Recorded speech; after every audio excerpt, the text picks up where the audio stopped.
Welcome back to Veterans Corner. Just to let everybody know, we are live now on Facebook. We have a wonderful guest. Before we get started, we might be having another veteran popping in from the East Coast, Fraser Newcomb. Now, I know he was trying to get in. Technology's wild these days. So all of a sudden, you might see two or you might see three people on the screen. Two of them are veterans. But until Fraser is able to pop in, if he is, we're going to do a wonderful, positive interview with veteran and musician Jill Younghusband. Jill, thanks for being on the show today. Thanks for having me, Jay. Good morning. This is great. So tell our viewers where you're calling in from. I am coming to you from Edmonton, Alberta, Canada. Nice. And how's the weather out there in Edmonton today? It's a little cool today, around 22, a little overcast, but we've had a beautiful week. Yeah. Has the summer been good out in Edmonton? Oh, it's been wonderful. Yeah. Mm-hmm. And before we get started, I just want to give our prayers to the people with the fires out there, Jasper and all that. Can you give us any update? I mean, just because you're in Alberta and we're here in Toronto, just if you have any news. I think they were let back in, were they not, maybe? Yes, residents were able to return back to their homes in Jasper. Sadly, 800 residences were lost. 800, eh? 800. Yeah. Wow, I know. I see the videos like on the TV, just horrible. So prayers go out to all people at Jasper, and hopefully the community can rally around them, right? So. Oh, I tell you, we've got a great community out here in Alberta. People rallied around the evacuees, even here in Edmonton. It was wonderful. The response is always good when there's a need here in Alberta. That's great. Well, we have a special add-on today. So we do have our class today, so our enrollment class in our veterans program. So right now we have a studio down there in Toronto. They're watching us downtown Toronto. I believe we have 15 or 16 students taking our course, all to be professionals in media, either in front of the camera or behind. And we told them today we have a wonderful veteran coming on. So we have they're going to ask some questions later on the show that I'll just reiterate, or they can, if you can hear them. But I know there's a couple there that are musicians themselves. So they're very interested to see how you blend the two, veteran life and music life. So let's get started. Maybe you can tell our viewers what title you finished with when you're in the service. Did you do Army, Navy, Marine? You know what I mean? So tell our viewers, well, not Marines, because I know that's the United States. But yeah, so tell our viewers what title you finished with, and then we can go through your career. Well, I enrolled as a non-commissioned support in service support in the Army. I was a trucker to start with. I was 17 years old, and I worked with the Army Reserve in Ottawa. And I did training at Canadian Forces Base Petawawa, also in Kingston. I did some training, Canadian Forces Base Borden, where a lot of the logistics training school is, and so we did a lot. We had a lot of fun in the reserves. We went So when you say you're a trucker, tell us, what do you mean you're a trucker? Tell us what that means. Well, I was a driver. I was a trained professional driver in the reserves. I drove the old deuce and a halves. We would do troop lifts in the training area. We would support exercises with the combat arms with the Army, and we would deliver supplies. We would deliver troops. And what size of what kind of truck would you be driving? Like, would it be a military truck or an 18-wheeler? Oh yeah, the old Army trucks like you see in the movies with all with the men in the back. Really? Oh yeah. And you were 17 then, or whatever, or 18, 17. I was.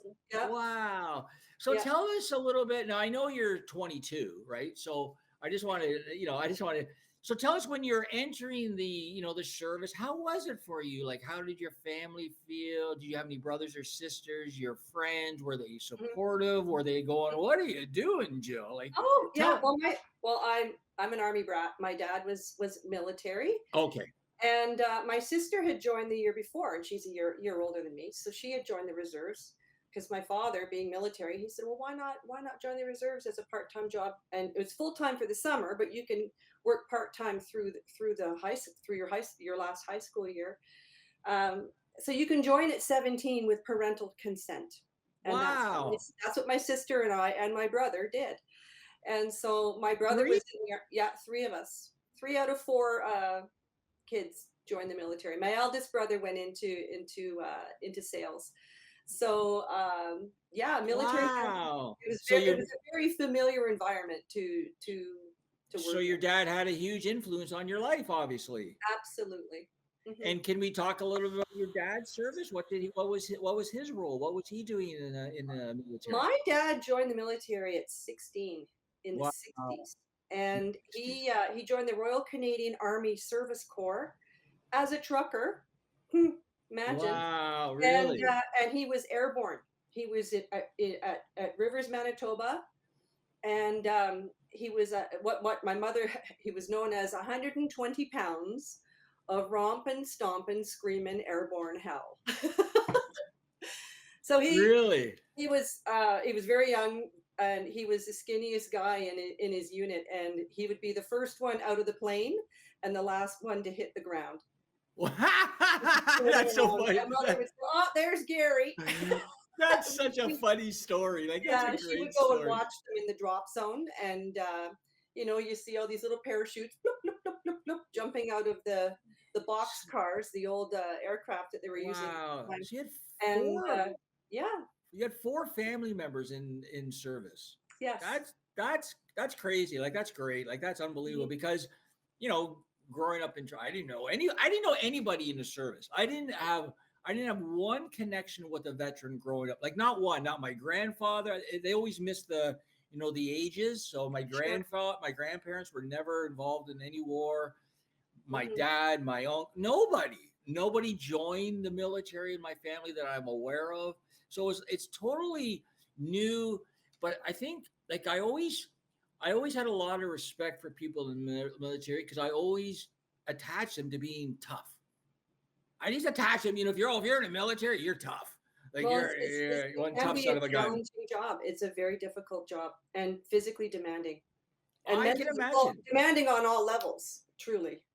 And do you think, looking back, this was a wise decision that you made going into the military, Jill? At the time it was. Yeah. The time it was. Yes, I learned so much, and I I know that and depending on your trade, I was a trucker to start with, and I was 17 years old, and I I developed people skills because we moved around so much. I went to 12 different schools growing up, and Yeah. I was a bit of a loner. And and then when I joined the military and I became well, even basic training, I became part of a section, and then part of a unit, part of a team. And everybody was in the same boat. We're all miserable, wet, and tired in the field, in a trench, doing our basic training. So you end up developing really close friendships, and the camaraderie is just it's So hard to when you entered, were you the only female? Or there's a couple other females in your sector or Yeah, there were around 10% were female, and we had okay. I think yeah we had 50 people. We had a like a platoon, and yeah, there were 5 or 6 women. Yeah, Really? Wow, that's I'm exciting. Like I trying to find that remember now how many women we had. Yeah, but I chummed with one. I managed to make close friends with one recruit. Her name was Sue, and that's we lost track over time. But we you tend to make friends on different courses, and yeah. I find it fascinating coming from a female's perspective, just because it's a female. Because most of the times, Mhm. military, you associate with guys, which I know you shouldn't do, Yeah, but you know what I mean. So I find it really fascinating from getting your perspective. So how long again did you spend in the military? Tell our I spent viewers. 17 years total. I spent 5 years in the reserves, Okay. and 4 of those years were full time contracts in Ottawa.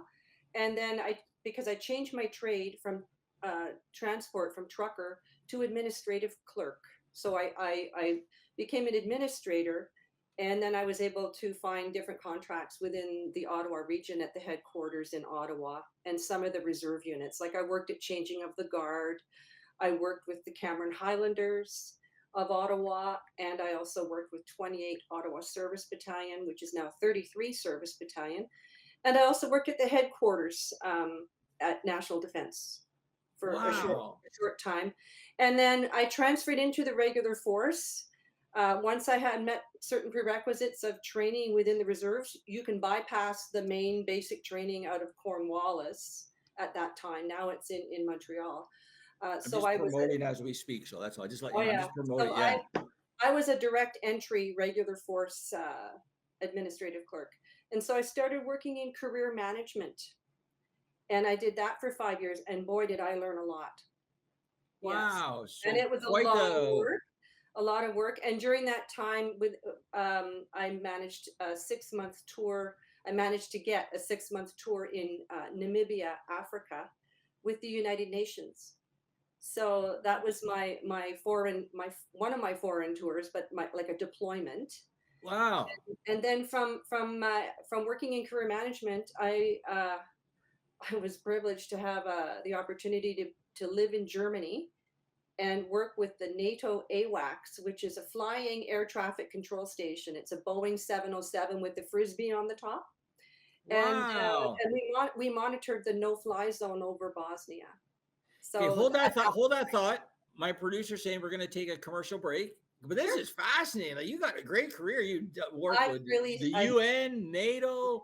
Wow, mhm. this is great. On a show today, we have veteran Jill Young's husband. She tells us all about her career, and after we're going to get into how she's a musician and talk about how music has also helped her life, career, just in general. Music makes the world go round. So stay tuned. You're watching Veterans Corner. We'll be right back.